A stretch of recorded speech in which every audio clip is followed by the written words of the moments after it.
Au nom du Père et du Fils et du Saint-Esprit. Amen.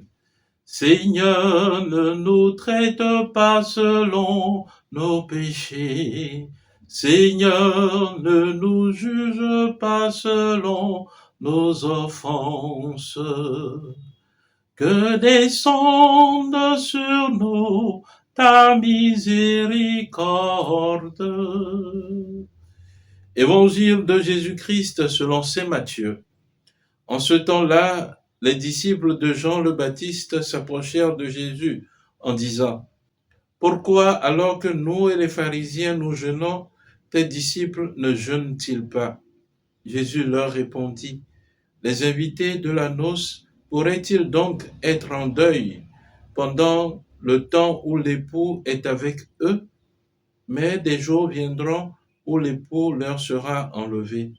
Alors ils jeûneront. » Acclamons la parole de Dieu. Louange à toi, Seigneur Jésus.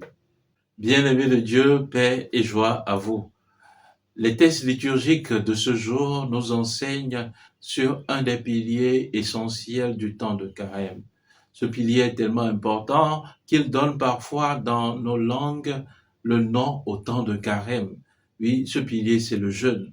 Et le jeûne, qui est un pilier, un exercice spirituel du temps de carême, l'Église, à travers les textes de ce jour, nous donne de mieux le comprendre, nous donne de comprendre le but du jeûne et surtout nous donne de comprendre le jeûne qui plaît au Seigneur.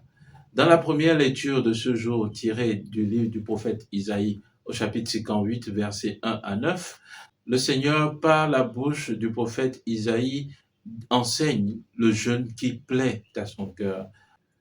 En effet, le peuple d'Israël criait vers le Seigneur. Et ce peuple disait : « Quand nous jeûnons, pourquoi ne le vois-tu pas ? Quand nous faisons pénitence, pourquoi ne le sais-tu pas ?» Ce peuple jeûnait et attendait les faveurs du Seigneur. Mais le Seigneur répond en disant à ce peuple : « Le jeûne qui me plaît, n'est-ce pas ceci ? Faire tomber les chaînes injustes, délier les attaches du joug, rendre la liberté aux opprimés, briser tous les jougs. N'est-ce pas partager ton pain avec celui qui a faim, accueillir chez toi les pauvres sans abri, couvrir celui que tu verras sans vêtements, ne pas te dérober à ton semblable ? Voilà vraiment le jeûne qui plaît au Seigneur. Ah oui, chers frères et sœurs, bien souvent dans nos vies chrétiennes, nous sommes amenés à jeûner pour obtenir une grâce de la part du Seigneur. Mais le Seigneur reproche à ce peuple aujourd'hui de jeûner, mais de continuer également leur vie de querelle. Et cela se voit également dans nos vies. Nous jeûnons, mais c'est nous qui refusons de pardonner, c'est nous qui sommes acteurs d'injustice, c'est nous qui sommes acteurs de querelles et autres au milieu de notre société. Oui, chers frères et sœurs, le jeûne n'est pas qu'une privation de nourriture. Le jeûne est orienté vers Dieu, c'est-à-dire élever notre âme vers Dieu, se dessaisir de nous, se décentrer de nous-mêmes et élever notre âme vers Dieu. Et Dieu nous dit dans le psaume 6, verset 9, et dans Matthieu 7, verset 23, le Seigneur nous dit : « Éloignez-vous de moi, vous tous qui commettez l'injustice. » Oui, chers frères et sœurs, il y a tant de situations injustes dans le monde aujourd'hui. Et le chrétien, parfois, est même acteur ou bien auteur de ces situations d'injustice. Le Seigneur nous invite aujourd'hui à briser ces jougs d'injustice, ces chaînes d'injustice, à libérer les frères et surtout à apporter du pain à ceux qui n'en ont pas. Voilà le jeûne qui plaît au Seigneur. Ce n'est pas une privation de nourriture et de boisson, mais surtout une conversion de cœur pour élever notre cœur vers le Seigneur. Chers frères et sœurs, ce premier vendredi de carême nous donne vraiment de comprendre le but du jeûne.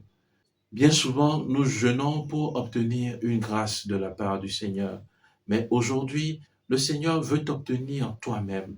Le Seigneur veut que tu puisses jeûner pour t'obtenir toi, en brisant les chaînes d'injustice autour de toi et en étant un acteur de justice sociale. Que l'Esprit Saint, lui qui a poussé Jésus au désert, nous donne véritablement de comprendre cela et d'œuvrer pour la justice autour de nous et de jeûner en pratiquant des actes de charité. Amen. Prions le Seigneur.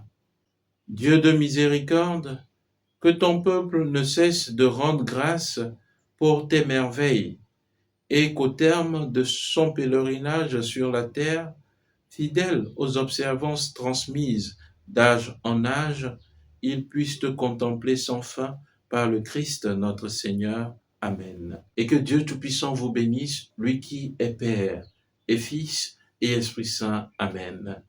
Excellente journée de prière, de travail, et que la bénédiction de Dieu vous accompagne. Amen. Rendez-vous ce soir à 21h30 GMT pour vivre ensemble le chemin de croix.